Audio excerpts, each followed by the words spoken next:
Boa tarde, senhoras e senhores.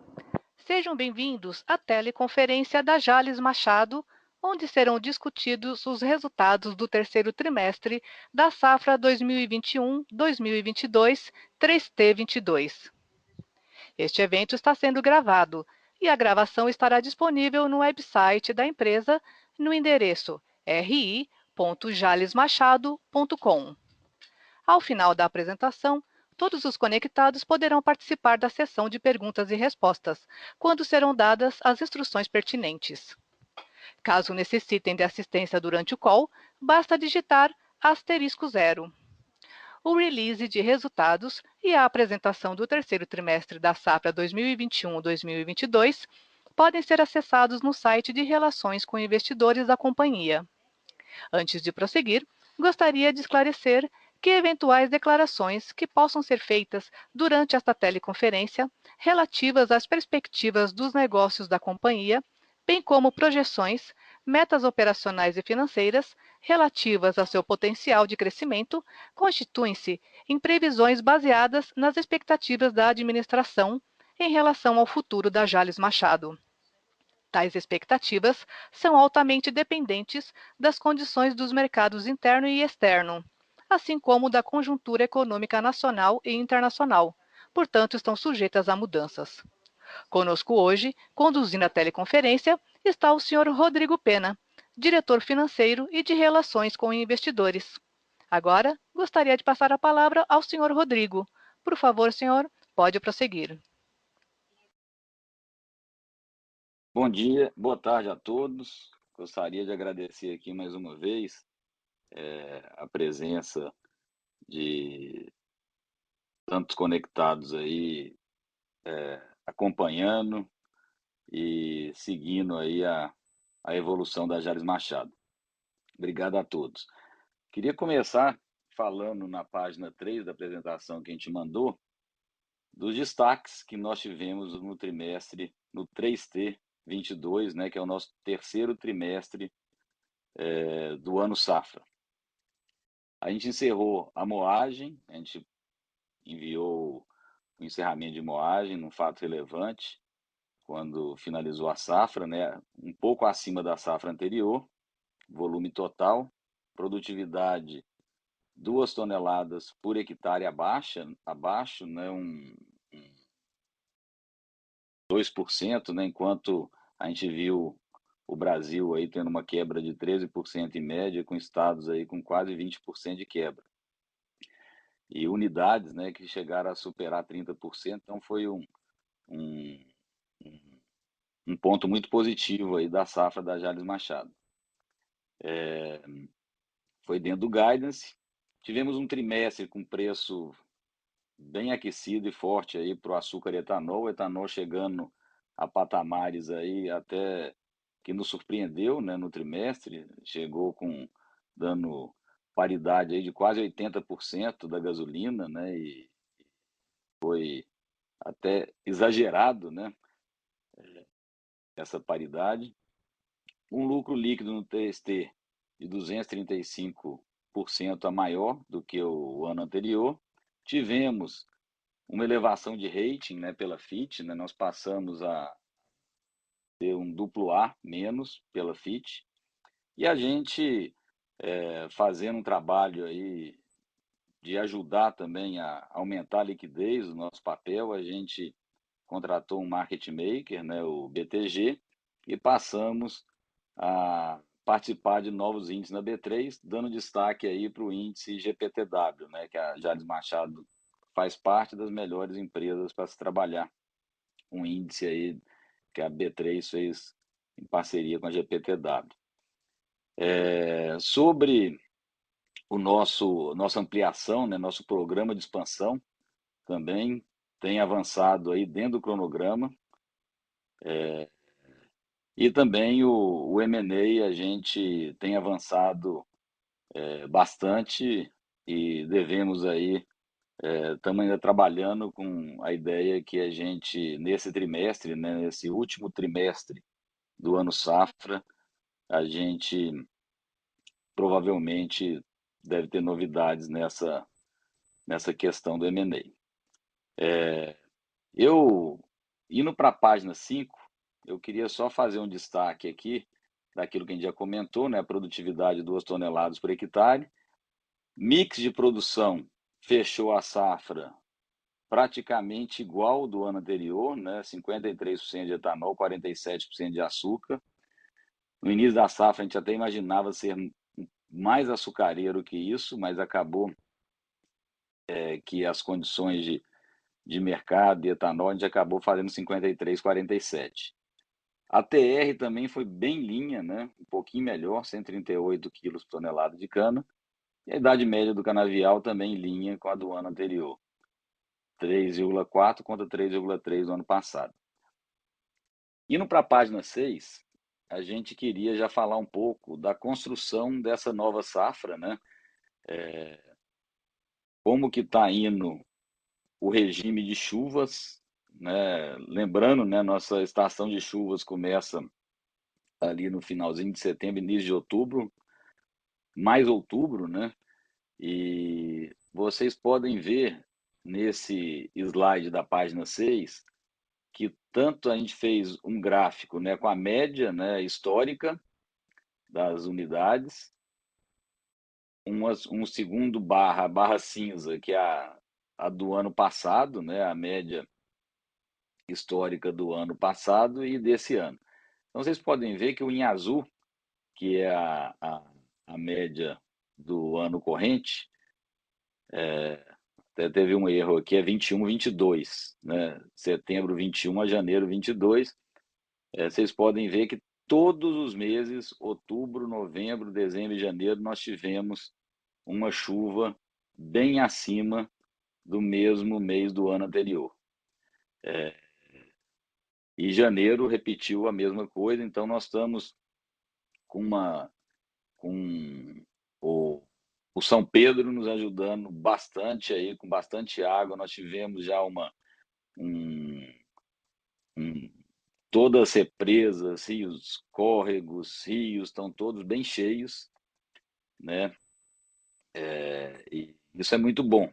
Em janeiro, até a chuva foi até, na primeira quinzena, foi de certa forma até exagerada, porque no final de dezembro já estava chovendo muito e ficou chovendo muito até teve menos sol do que o desejado, né? Mas no contexto geral está muito positivo aí as chuvas até aqui. Nós temos ainda mais 3 meses de chuva, né? Que é fevereiro, março e abril, que termina aí o ciclo de chuvas, que é um componente importante na construção da safra. Não é só a chuva, né? Tem o sol, o clima de modo geral, né? Todos os componentes do clima, mas a chuva é sempre muito importante.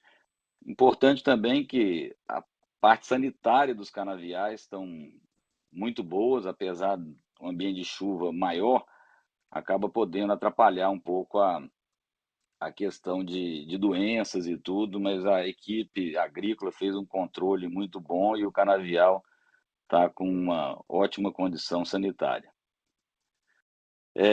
A gente trouxe aí no release, e também trouxemos aqui na apresentação, um ponto importante aí no que se diz respeito à questão de ESG na parte ambiental, do que é a Jalles Machado em termos de balanço de absorção de CO2. Então, a Jalles Machado ela absorve mais CO2 que emite, uma característica do setor, né? Então, a gente não só é carbono neutro, como é carbono negativo, né? Então, enquanto várias companhias pretendem chegar à meta de ser carbono neutro, a Jalles Machado já faz e é carbono negativo. A gente limpa, a gente sequestra mais CO2 que emite na atmosfera. E um ponto importante, né, da Jalles Machado em relação à média do setor é a nossa nota do Renova Bio, que nos permite ter mais CBios por metro cúbico de etanol vendido. Por quê? Porque a nossa produção de etanol é mais limpa do que a média, pelo fato de ter mais de 20 mil hectares hoje do canavial, praticamente um terço, né, do canavial orgânico. Nós também fomos substituindo muita adubação verde, principalmente de vinhaça, que já está atingindo 70% dos canaviais, substituindo o potássio, que é um fertilizante químico. E então, importante essa questão, né? Por que eu trouxe isso esse trimestre, né? Porque a gente também está vendo uma valorização do CBio. O CBio que não tinha antes passado dos R$ 50, ele chegou aí à casa dos R$ 90 essa última semana, né? Essas últimas 2, 3 semanas, ele chegou a R$ 90, que dá aí mais de US$ 15, né? Que ainda é baixo, a gente não tem uma expectativa que no Brasil também seja muito alto, igual lá fora, né? Mas só para vocês terem uma ideia, a média mundial de crédito de carbono negociado é US$ 32, sendo que na Califórnia US$ 190, a Europa 75 e no Oregon 129. Então, mercado em potencial, essa questão de ESG cada vez mais importante aí para a sociedade, só reforçar esses diferenciais da Jales Machado. Vou passar aqui as páginas de produção, comercialização, que todo mundo já pôde acompanhar aí na apresentação que nós mandamos, e queria entrar direto aqui nos destaques aqui financeiros desse último trimestre, né? Chamando atenção por alguns pontos, né? Receita, como a gente já vinha falando, nós estamos tendo um atraso, né, nos embarques de açúcar orgânico esse ano para exportação. Então, a gente teve uma receita, uma representatividade do açúcar orgânico nesses primeiros 9 meses só de 11% da receita, né? E exportação também, que normalmente fica acima dos 20%. É claro que a valorização do etanol e açúcar convencional também rouba um pouco da participação do orgânico, mas o principal ponto aqui foi o atraso nos embarques. A gente, só reforçando o falado, né, a gente deve finalizar aí a safra com umas 20 mil toneladas de açúcar orgânico a mais do que o ano anterior. Os embarques, esse açúcar, de novo, né, ele está mais de 90% vendido, 95% vendido, dessa safra de orgânico que vai até junho, né? Então, nós só os embarques que estão atrasados e devem terminar de fazer esses embarques até junho e pegando 3 meses aí da próxima safra e essa parte que estava atrasada. Janeiro foi um bom mês de embarques de orgânico. Outro ponto que a gente queria comentar na página 13, é o forte, aliás, na página 12 ainda, nós tivemos uma receita falando aqui no semestre, né, já de 44% maior do que no mesmo período do ano passado, no semestre não, nos 9 meses, e um CPV que avançou 13%. Então, enquanto a receita avançou 44% em 9 meses, o CPV 13%, e a gente acabou tendo uma margem EBIT de 870 milhões no LTM aí, contra 380 do ano passado. Então, uma margem forte no LTM.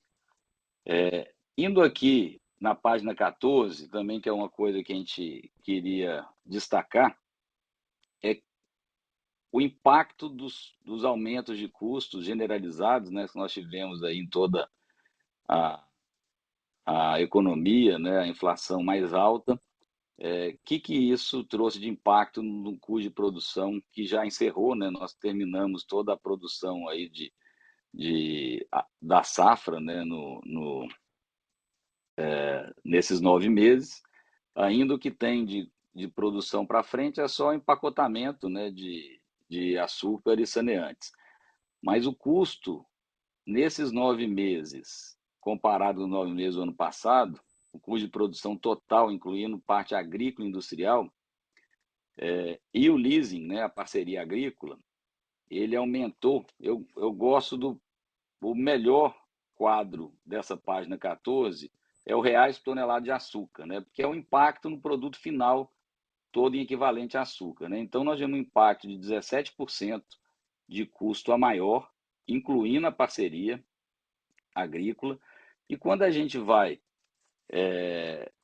para o segundo quadro, na página 15, onde a gente não considera a parceria agrícola, porque a parceria agrícola acaba sendo uma função dos preços de etanol e açúcar, né? Nós tivemos um aumento de custo de produção nesses primeiros 9 meses de safra, que a safra foi concluída, né, de 13,9%.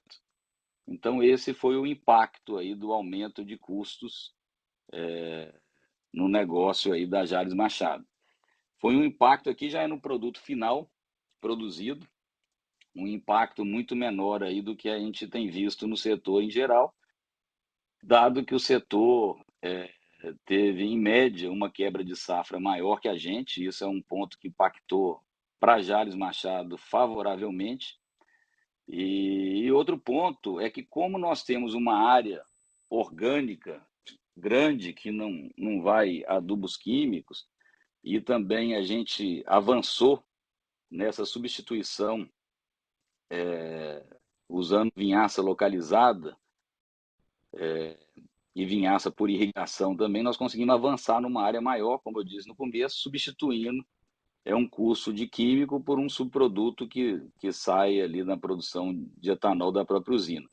Então, esses pontos, né, quebra menor e esse menor uso de defensivos, fertilizantes químicos, ajudaram a Jalles Machado a ter um efeito menor, apesar de ser um efeito alto, né? De um ano para o outro, nós temos um produto custando 14% mais caro sem a parceria agrícola e 17% considerando a parceria agrícola.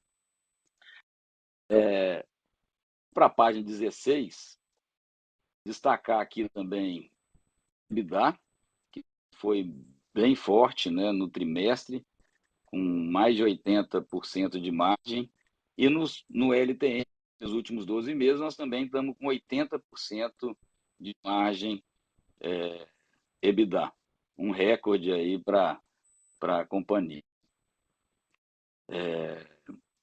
Queria comentar um ponto importante aqui de quando a gente faz o lucro caixa, já indo aqui para a página 19, gente, eu queria...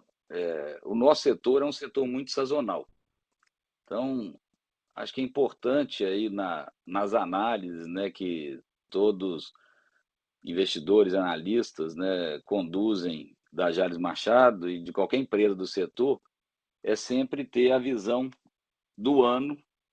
Vocês podem ver que às vezes a gente acaba falando mais do acumulado da safra, né, do que do próprio trimestre em si, porque é uma atividade muito sazonal que vai de abril a março. Então, os trimestres, às vezes, eles não dizem tanto, né? Porque eles podem ter sazonalidades, como tem trimestre que está tendo safra, trimestre que não, trimestre que a gente segura mais etanol para vender, trimestre que a gente vende mais etanol. Então, é importante sempre ver os estoques de passagem, né? E expectativas para preço futuro e o que a empresa fez até aqui. Então, é um, é um ponto importante, né? Que a gente sabe que o mercado acaba sempre tendo uma vontade muito grande dos dados trimestrais, mas importante sempre ter a visão do ano como um todo, e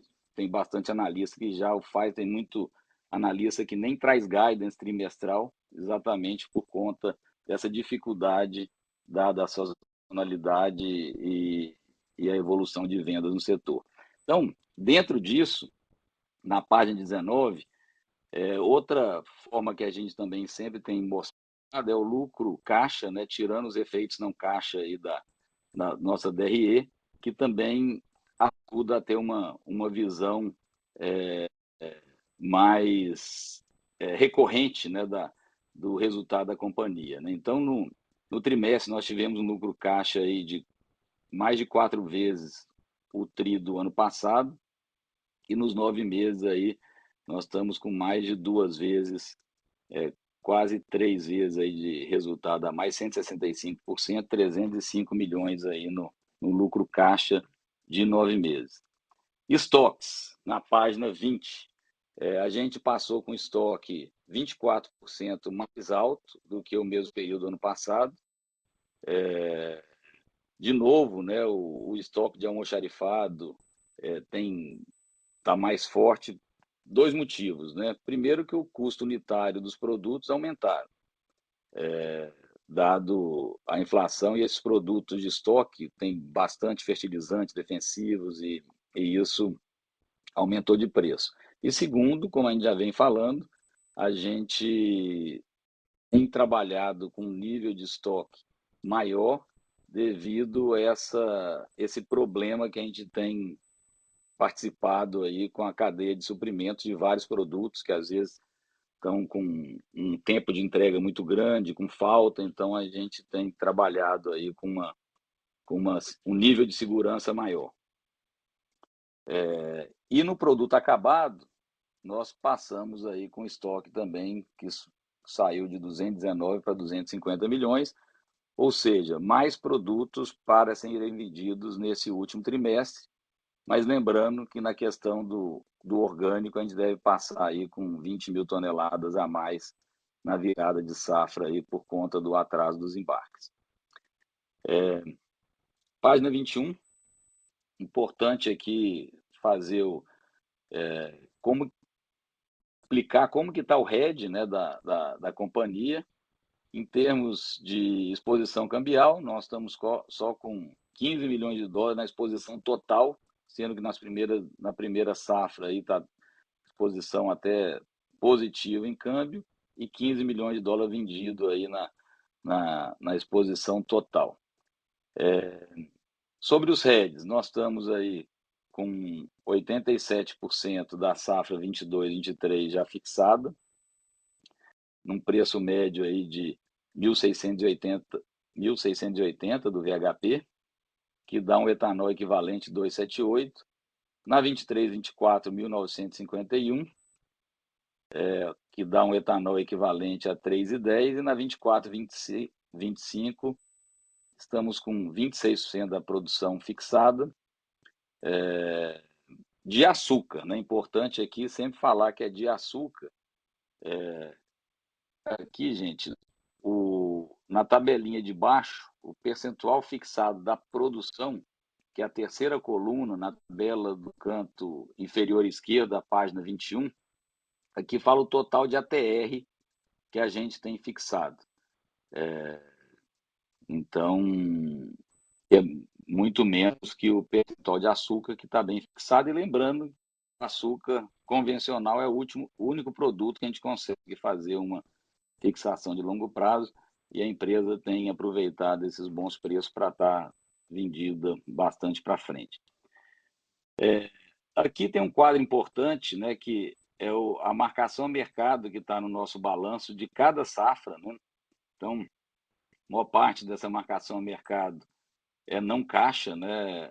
O liquidado até então são só os 134 milhões, liquidação de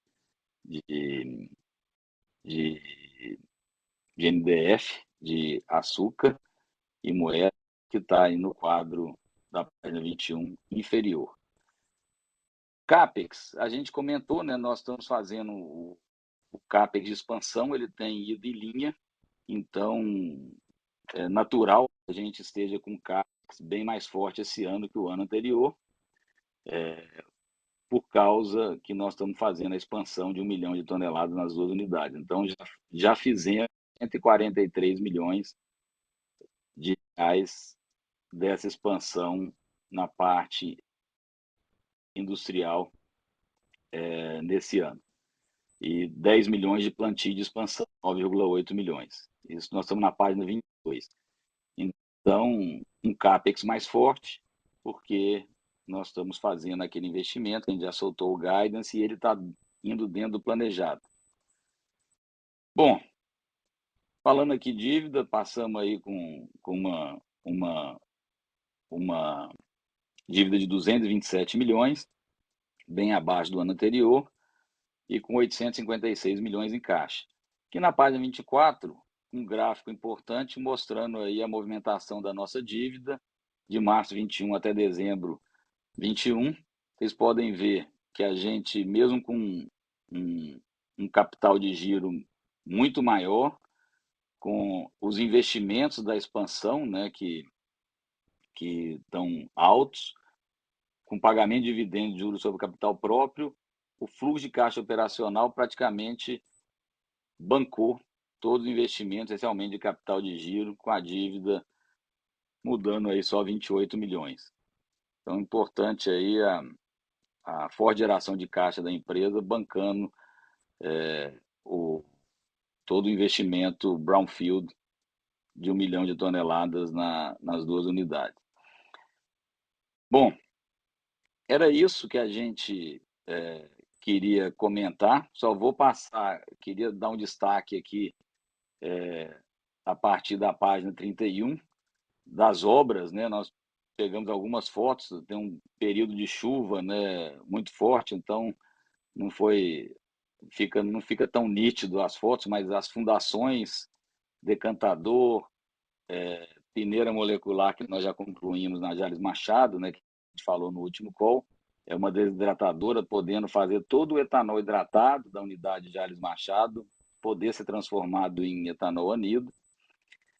Na Otávio Lage, nós começamos já o centro de distribuição e armazenagem, já fizemos terraplanagem, vamos começar a fundação. Fundações lá da caldeira nova já está finalizando e a caldeira já está em construção, né, no fornecedor, tudo caminhando dentro da expectativa. E recepção de cana na Otávio Lage, evaporador, decantador, então tudo andando conforme o previsto. Então, gente, eu quis comentar aqui os pontos importantes e a gente termina aqui a apresentação e vamos ficar à disposição para perguntas e respostas. Senhoras e senhores, iniciaremos agora a sessão de perguntas e respostas. Para fazer uma pergunta, por favor, digite asterisco 1. Para retirar sua pergunta da lista, digite asterisco 2. A primeira pergunta é de Tiago Duarte, do BTG Pactual. Olá, boa tarde a todos. Boa tarde, Rodrigo, e a todo o time aí. Obrigado pela oportunidade. São duas perguntas rápidas aqui do nosso lado. A primeira é sobre um pouco o que você comentou na apresentação, Rodrigo, no início, quando você fez um pouco do exercício ali com base no regime de chuvas, né, para a próxima safra. Eu queria estender um pouquinho mais esse exercício, menos focado na hidrologia e mais focado em produtividade e área, né? Porque quando a gente olha os números dessa safra passada, né, da 21-22, a gente vê vocês acabaram moendo bem, né? Teve crescimento de moagem a despeito de uma pequena queda no TCH, né?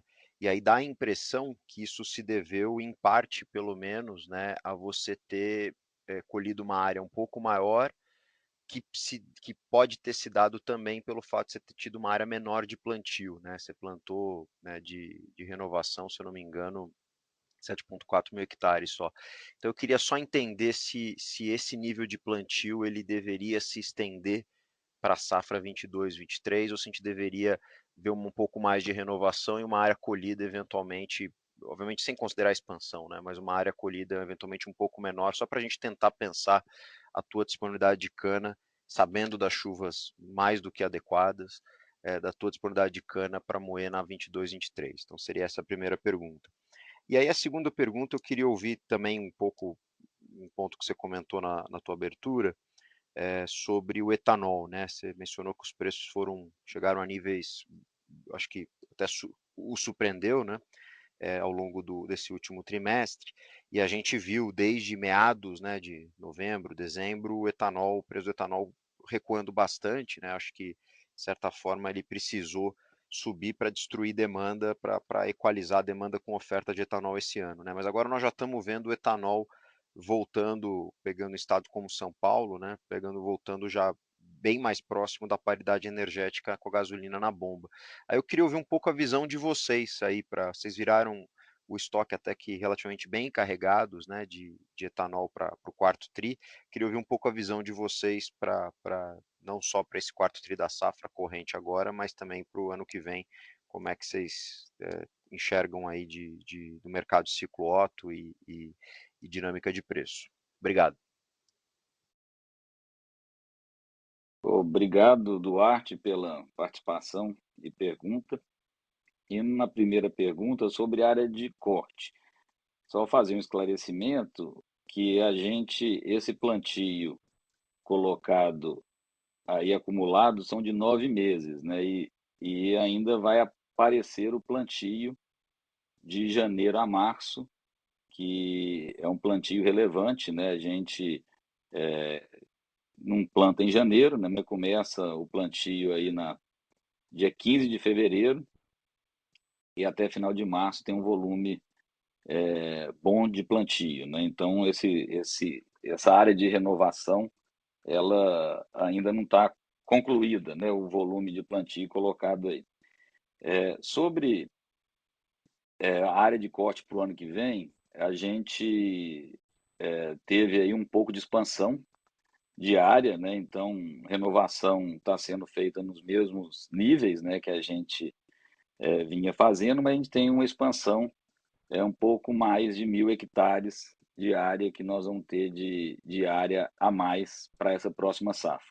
Então, na verdade, uns 1.000 hectares de expansão e um pouco mais de área que a gente faz cana sobre cana, em algumas áreas irrigadas e tudo. Então, a gente vai ter uma área de corte aí por volta aí de 1.300, 1.400 hectares maior para a próxima safra. E você está certo, Duarte, a gente moeu mais esse ano, apesar de uma produtividade de 2 toneladas a menos que o ano passado, porque a área tinha aumentado, e nessa próxima safra ela aumenta aí mais essa 1.400 hectares aí para a próxima safra. Sobre o etanol, a segunda pergunta, o preço surpreendeu, né, como a gente falou, e tem uma inércia muito grande, né, o setor inteiro estava assim, não só nós, né, mas vocês analistas também, impressionados aí com a paridade que chegou a 78%, 79%, o consumo estava vindo ainda muito forte, né?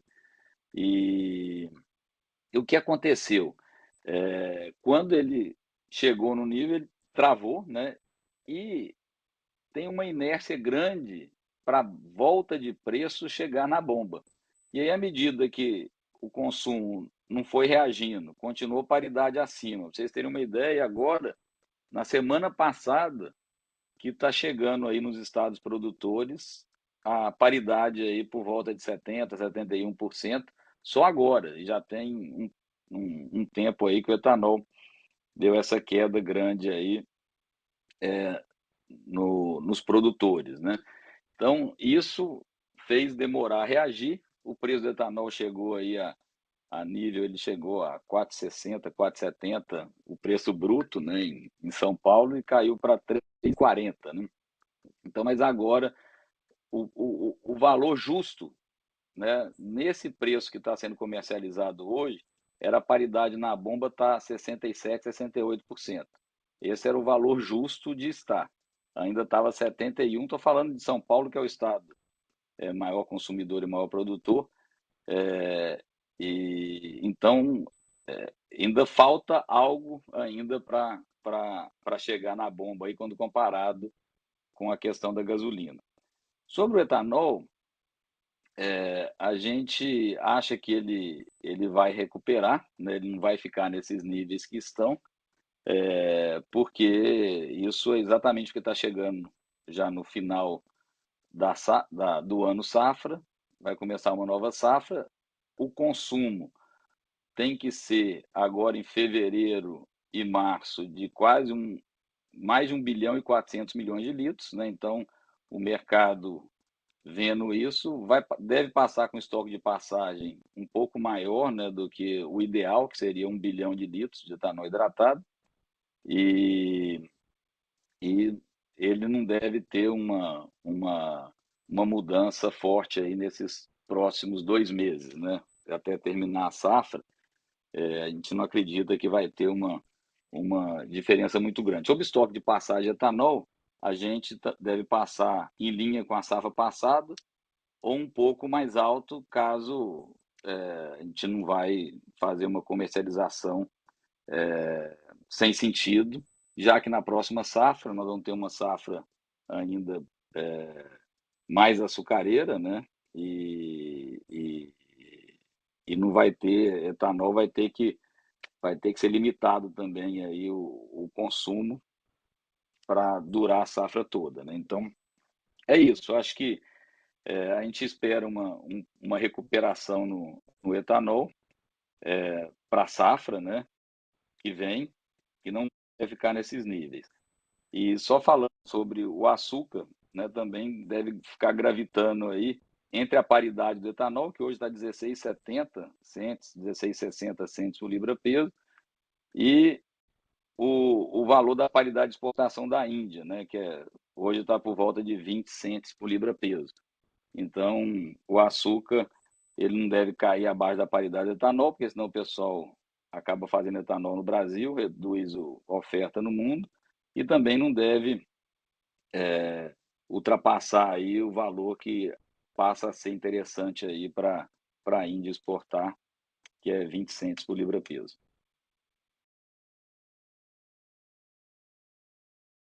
Muito claro, Rodrigo, muito obrigado. A próxima pergunta é de Guilherme Palhares, do Bank of America. Boa tarde, Rodrigo, tudo bem? Obrigado por fazer a minha pergunta. Do nosso lado são duas, na verdade. Se puder explicar um pouquinho sobre a estratégia de hedge, a gente já vê a companhia avançando com os hedges mesmo para a safra 24-25, né? O que vocês estão imaginando olhando para frente em termos dessa cobertura, desse hedge? E até se puder explicar um pouco quando a gente olha para o percentual de ATR fixado já dessa safra, o quanto ali está sendo considerado já de expansão, né? Dado que a gente tem essas 1.400 hectares a mais, a gente vem um projeto de expansão olhando no médio prazo, como é que a companhia está fazendo a questão do hedge em relação a essa expansão. E também, falando um pouco sobre essa questão dos estoques de etanol, quando a gente olha para a posição de vocês, eu acho que Duarte pontuou bem sobre a questão de estar um pouco mais pesado, o quanto disso aqui a gente consegue pensar dentro do hidratado, passando para o anidro, e também o quanto desse estoque aqui deve estar, olhando para o Q4 aqui, comprometido com a operação de saneantes. Obrigado. Guilherme, obrigado pela participação e pergunta. Sobre primeira pergunta sobre o hedge, nós estamos considerando sim o crescimento, lembrando que nessa safra é um crescimento de uma área que nós estamos falando aí desses 1.400 hectares, né, de área de corte. Isso pode alterar um pouquinho, mas vai ser nessa casa. Então, é pouca produção a mais. O que vocês podem ver que a gente reduziu o percentual de fixação um pouco, a gente aumentou o valor que a gente considera até por segurança de contingência, né? Que se acontecer alguma coisa que a gente viu nessa safra, muitas unidades aí que sofreram com quebra chegaram a ficar mais vendidas do que o que produziu. Então a gente aumentou um pouco esse nível de segurança. Mas isso está sendo considerado, sim, o crescimento e que dá esses 30 e chega aí nos 35% aí da nossa produção de açúcar total. Agora, lembrando um ponto, Guilherme, a gente também considera que do total do açúcar, a gente vai ter um crescimento no nosso orgânico. Então, como nós estamos aumentando a área orgânica, diminui, apesar que eu tenho um aumento de produção, eu tenho uma redução do share de açúcar convencional para frente, né? Porque o orgânico vai tomar um pouco mais desse açúcar. E sobre o estoque de passagem, Guilherme, a gente usa uma parte grande do etanol anidro, como você bem disse, né, que a gente produz no saneantes. Então, parte desse estoque de anidro vai para o saneantes. Eu posso te passar certinho nesses 3 meses, né, que é o volume, mas em média eu vou pedir até o final da apresentação, eu te passo, mas é por volta, nós estamos usando aí o equivalente a uns 40 milhões de litros na safra inteira de saneantes, algo 35, 40, eu vou pegar certinho para você, aí você, como é uma venda meio constante, ela acaba sendo cada trimestre proporcional. O saneante já não é igual o etanol, né, que é produto que a gente vende de consumo, né, então acaba que ele é mais constante. O que muda a questão dos saneantes é algo como uma crise igual nós tivemos aí da pandemia do Covid, que acaba que puxou consumo. Mas, em linhas gerais, se não tiver nenhuma novidade, ela é mais ou menos constante. Mas eu te passo aí esse volume que a gente vai ter de anidro, desse total de anidro, né? Para você fazer uma estimativa aí de que seria para o saneantes. Agora, lembrando, quando a gente olha esse estoque de anidro desse ano em relação ao ano passado, nossa, mas o estoque de anidro dobrou. Mas não é que dobrou, é porque o ano passado a gente tinha uma limitação de produção de anidro, que é um produto que está dando maior margem para a empresa. E esse ano, como a peneira molecular, que é uma desidratadora que eu comentei durante a apresentação, que ficou pronta em outubro, a gente conseguiu transformar todo o etanol hidratado produzido na Jalles Machado a partir de outubro em anidro, porque o anidro estava remunerando melhor, então a estratégia da empresa foi fazer o máximo de anidro possível. Então foi estratégico, né, esse anidro maior, e parte dele vai para a produção do saneantes e a outra parte para ser vendida. Perfeito, Rodrigo, muito claro, obrigado. A próxima pergunta é de Gabriel Barra, do Citibank. Olá, Rodrigo, Fred, obrigado por pegar minhas perguntas. Eu tenho 3 perguntas aqui. A primeira, sobre a questão do M&A que você mencionou no começo do call. Acho que como que tinha sido falado nos outros calls, em outras conferências, que era esperado para acontecer agora nesse último trimestre safra. E desde então, assim, teve um aumento relevante nos preços de commodity, custo de terra, preço da terra aumentou.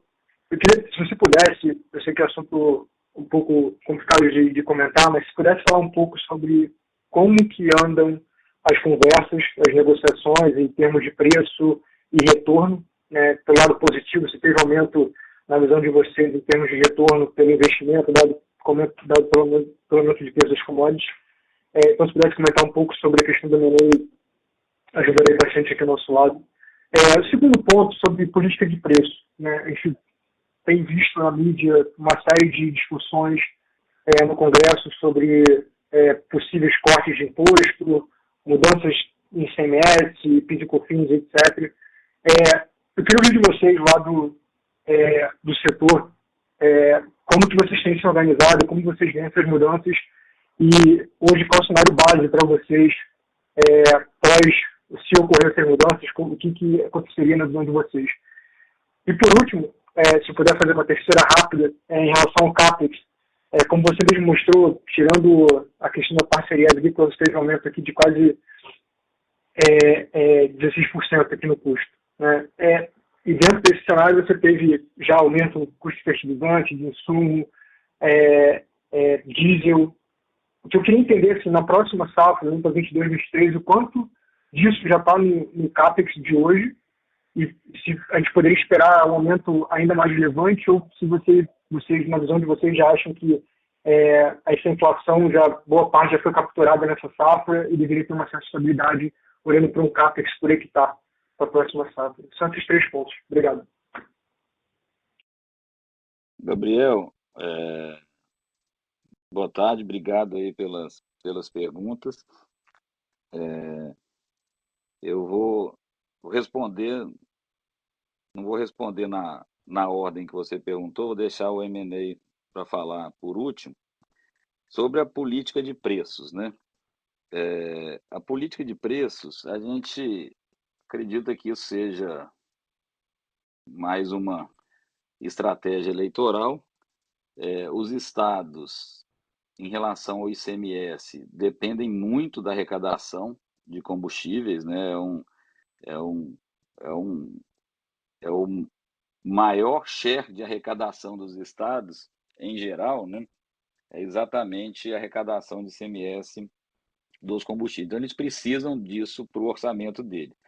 E no governo federal, a gente sabe também que o aperto fiscal está grande, né? Então, se tivesse alguma desoneração, seria uma questão mais temporária, dado o cenário eleitoral. A gente sabe que a inflação alta e o impacto disso para uma eleição é muito importante aí para o eleitor, né? Então, a gente não acredita que seria uma coisa que sustentaria. E perdeu força, Gabriel. Assim, fazer isso, essa desoneração do PIS e COFINS e CID na gasolina e no etanol, perdeu força e isso ia reduzir a competitividade, né, do etanol. Ele ia ter que baixar de preço para manter a mesma paridade com a gasolina. Então, seria negativo para o setor, teria um impacto limitado, né, que daria aí, se eu não me engano, a gente fez essa conta, acho que era por volta de uns 15, 20 centavos, mas a gente pode depois rever isso, né, te passar aí esse valor atualizado, mas assim, já perdeu força, porque o governo, isso custaria muito caro e as conversas têm sido muito mais em fazer alguma coisa no óleo diesel e no gás, né, de cozinha e não na gasolina. Então, acho que isso perdeu força e, de novo, né? Os estados, o ICMS, que é o pesado, né?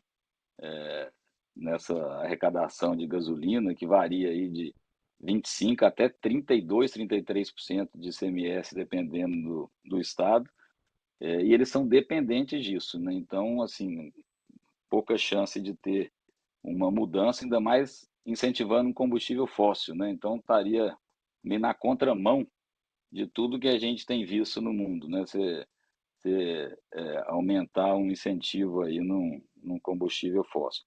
Bom, sobre o CAPEX, essa pergunta foi muito boa. O CAPEX de expansão, vamos separar, o CAPEX de expansão do nosso aumento do 1 milhão de toneladas de capacidade na unidade de Jales e unidade de Otávio Lage. Esse CAPEX a gente já fez, já tinha tido aí aumentos pesados aí nessa parte de aço, que impacta bastante, né? E já tinha acontecido. Então, o que a gente tem visto até agora é que tem ido em linha com aquilo que a gente falou lá quando a gente soltou esse guidance. A gente mantém aquele guidance de CAPEX da expansão. Quando a gente vem, até corrigindo, né, sem a parceria, nosso aumento de custo esse ano foi 13%, deixa eu voltar aqui, foi 13,9%, né? Com 16% foi considerando a parceria agrícola. Então, quando a gente olha isso, vai ter ainda aumento de custos para a próxima safra. A gente não soltamos guidance disso, mas vai ter porque a gente sabe, por exemplo, vai ter folha, despesa de pessoal, é a principal despesa na companhia, né? As discussões aí estão girando em torno de uma inflação que fechou em mais de 10% ano passado, deve repassar aí com certeza algo nesse patamar. Então, que é uma despesa grande da companhia.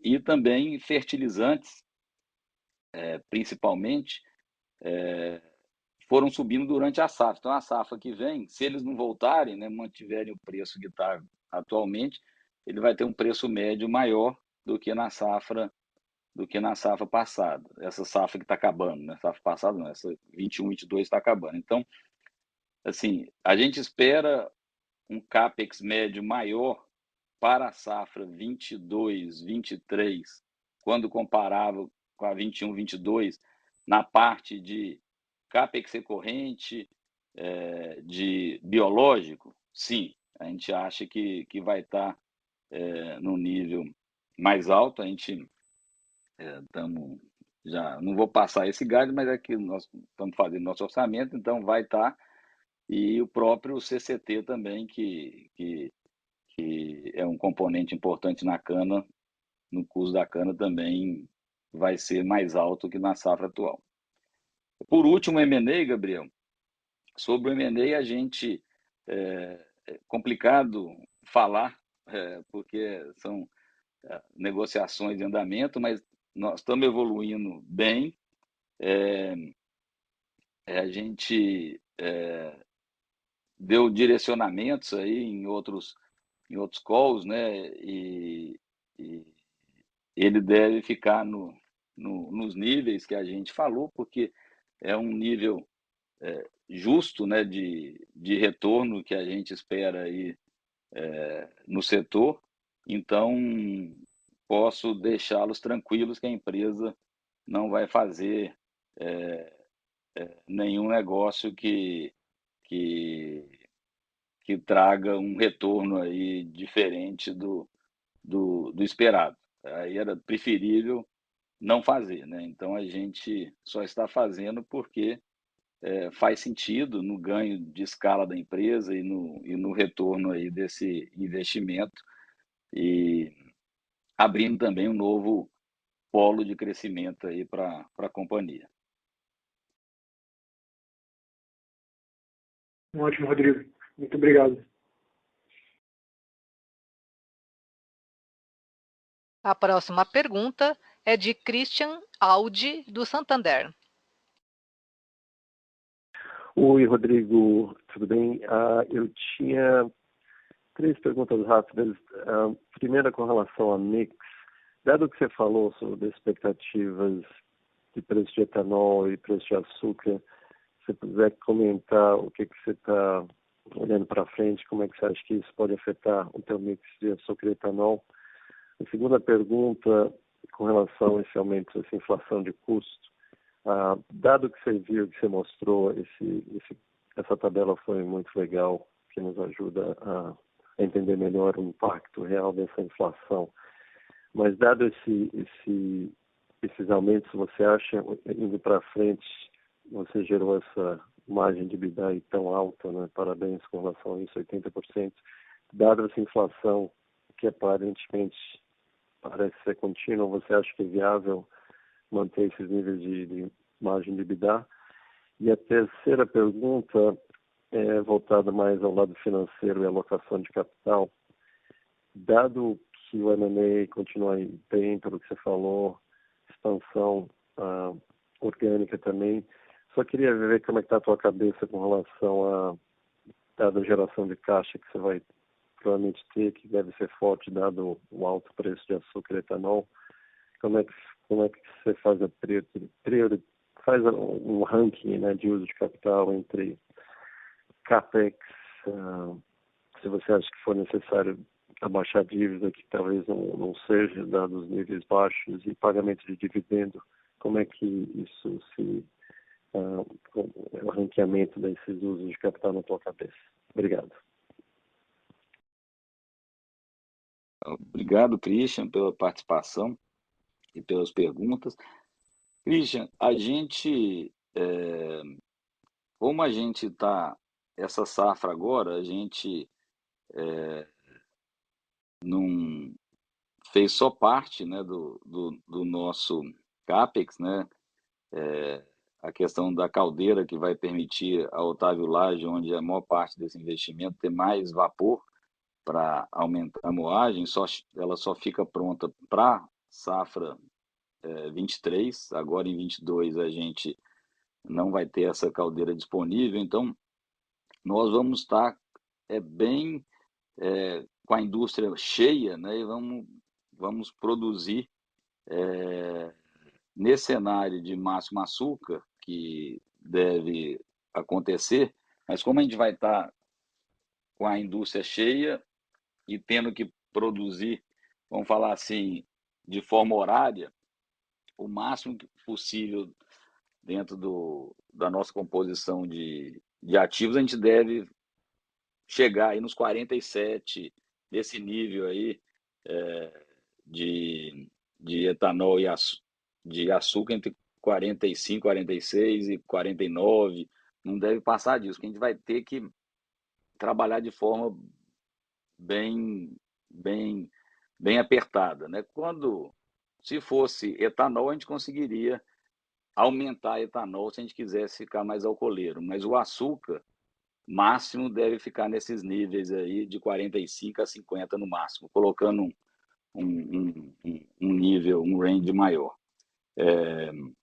Sobre aumento de custos, essa safra que vem, a gente espera uma safra muito boa também, porque os preços médios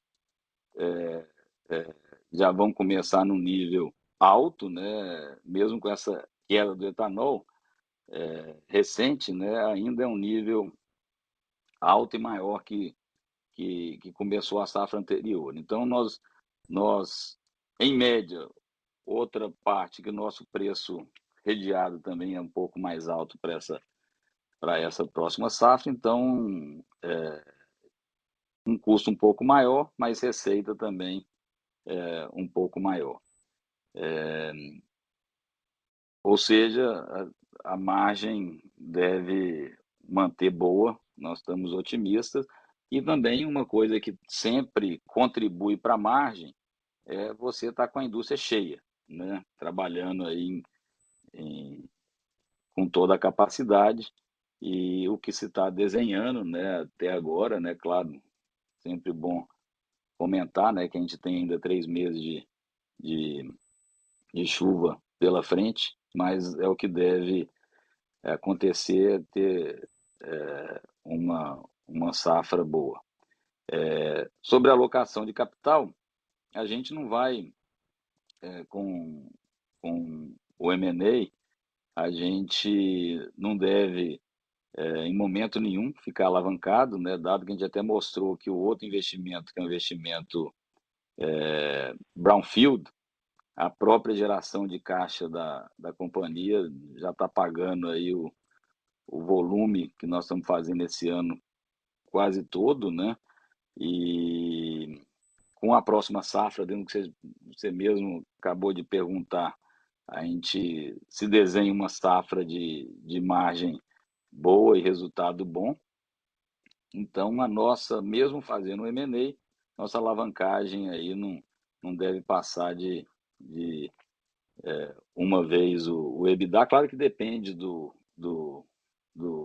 M&A em si, que a gente não pode estar abrindo muita coisa aqui. Então, mas assim, não chega em momento nenhum uma alavancagem mais alta do que a gente acha interessante. Sobre dividendos, como nós estamos com esse investimento em curso e o próprio M&A, a gente continuaria fazendo os 25%, e não os 40% como a política de dividendos. Quando a nossa dívida EBIT está inferior a 2 vezes, ela vai passar bem inferior a 2 vezes, mas nós estamos num processo de investimento já anunciado e a própria intenção aí do M&A. Então, essa é a nossa ideia, né? Não ficar com uma alavancagem aí entre 2 e 3 vezes o EBIT, né? É o que a empresa acha um parâmetro ideal aí, né? Em relação ao EBIT, não EBITDA, né? EBITDA daria menos da metade disso, praticamente. Metade, né? Daria metade desse patamar, em média. Tá ótimo. E só um follow-up, na expansão do Brownfield, como é que está o timing, dado que você mencionou que está tudo indo bem, né? Então, o que isso significa com relação ao timing do começo de operação da expansão, por favor? Ótimo. Christian, assim, a gente, o nosso investimento, né, ele vai ter um impacto, como eu falei, de pouco mais de 1.000 hectares de área expandida esse ano, né? Mas o ano que vem, sim, já é uma área bem maior, né? Nós estamos falando aí, dentro de tudo que a gente passou para vocês, por volta de 3.400, 3.600 hectares de aumento para a próxima safra, né, da expansão que a gente tem feito, e na 24 o restante, chegando nos 6,3 milhões. Então, dentro desse cronograma, tem tudo acontecido de forma dentro do planejado, tanto a investimento industrial como as expansões de área de terra, né, que também é um ponto que existiu uma preocupação por causa dos altos preços de grãos e a situação que estava o mercado em geral de terras, né? Até foi feita essa pergunta sobre terras aí, não sei se foi o Gabriel, mas ficou ela sem comentar. A gente conseguiu fazer essa expansão para esse ano e está bem encaminhada a do ano que vem também, plantio do ano que vem, né? Que aí seria moagem em 24. Então, tanto agrícola como industrial caminhando dentro da expectativa, Christian. Tá ótimo. Obrigado, Rodrigo. A próxima pergunta é de Leonardo Alencar, do Banco XP. Boa tarde, Rodrigo. Bom, primeiro, parabéns pelo resultado do terceiro trimestre, foi realmente muito forte, a gente estava otimista, acho que ainda tinha espaço para surpresa.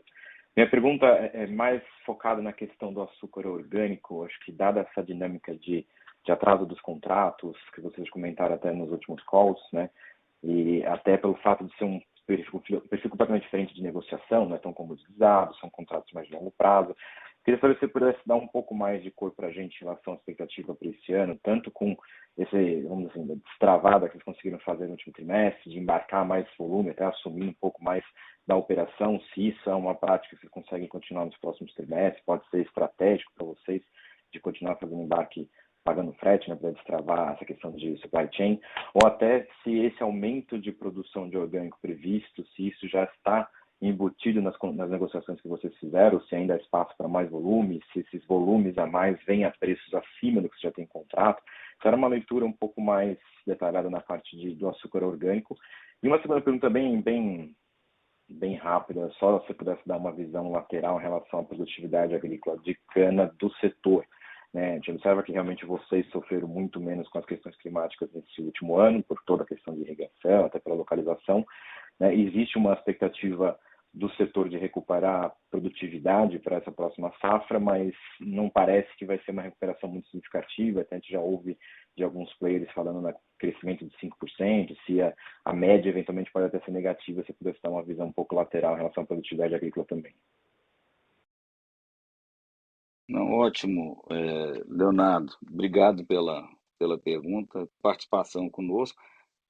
Sobre o açúcar orgânico, essa questão que a gente chegou a fazer um frete, chegou a fazer o frete até o cliente, que não é o normal, foi para realmente ajudar aí a destravar, porque como está faltando container, às vezes agendamento, cancelamento, nós também tentamos auxiliar, mas todo esse valor é passado completamente aí para o preço do produto, né? Então, assim, não teve nenhuma assunção de custo adicional que não tenha sido recuperado através do preço.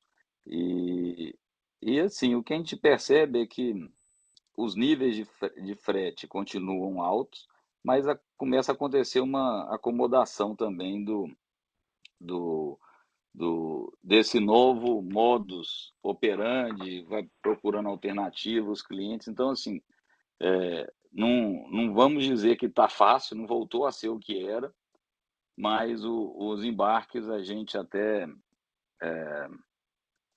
conversou com a turma do comercial e eles estão tranquilos que naquele mesmo cenário aí de até junho embarcar tudo, né?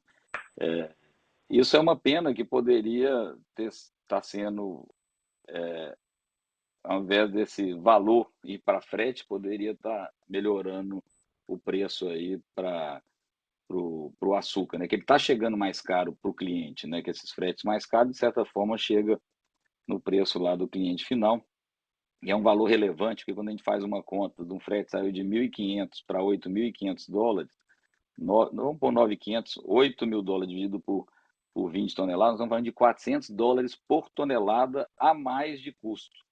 Então, assim, chega quase ao valor do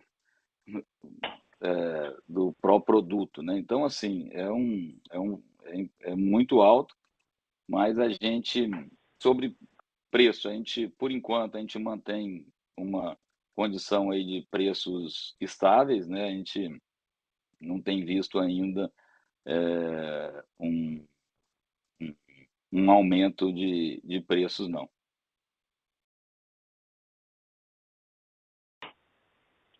E só se puder dar uma visão geral nessa questão de produtividade. Tá, não, sobre produtividade, Leonardo, o que a gente tem conversado bastante, as chuvas em geral estão boas no Centro-Sul, vai haver uma recuperação, mas muita cana sofreu o ano passado, cana planta, teve geada, teve... Então, assim, o que tem sido colocado, que a gente tem achado que é o provável, né, é aumentar aí por volta de uns 6% da safra, aí, saindo dos 525 para umas 560 milhões de toneladas, é o que a gente mais tem ouvido aí do canavial em geral da turma, e tem um problema, que muita gente está tendo que renovar, que em lugar que a cana ficou tão ruim, que vão ter que fazer, as usinas mais capitalizadas, fazer uma renovação mais forte. Isso pode reduzir o volume de cana. Então, tem gente que fala acima disso, mas, por enquanto, nós não acreditamos aí que possa ter uma surpresa muito acima dos 560 milhões de toneladas, não. Porque, vamos falar, o estresse foi grande, né, na safra passada. Então, perfeito. Obrigado, Rodrigo. Obrigado a você, Leonardo. Nossa próxima pergunta vem da webcast, de Daniel Lana, da 20. Neste nível de preço de etanol com essa queda abrupta, vocês estão vendo exportar o etanol como um remunerador? Vocês têm essa possibilidade? Daniel, obrigado aí pela participação. Não,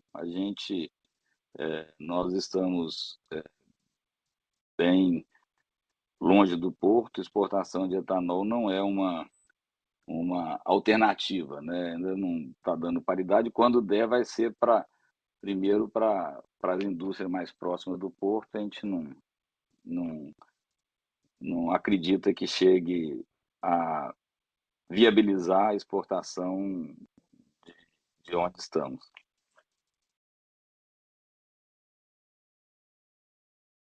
Eu queria fazer um comentário aqui para o Gabriel Palhares, né, que comentou o consumo nosso de anual de etanol anidro para saneantes está naquela casa dos 35 a 40 milhões de litros, conforme eu comentei, é aquilo mesmo, já está confirmado aqui, só para esclarecer o que ele tinha perguntado mais cedo. A próxima pergunta é de Diogo Rosso.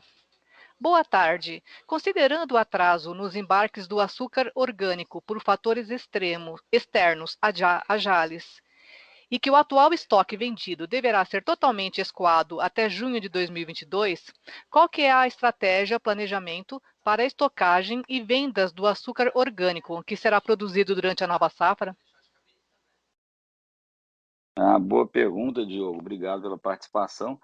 A gente começa a nova safra de orgânico só ali em meados de maio, junho, que a gente começa a nova safra. Então, até lá, a gente só está escoando e não entra a produção nova. Então, como nós chegamos aqui agora, nesse período, já os armazéns de açúcar já não estão no nível mais alto, como normalmente são atingidos ali em outubro, novembro, é o período que está mais cheio.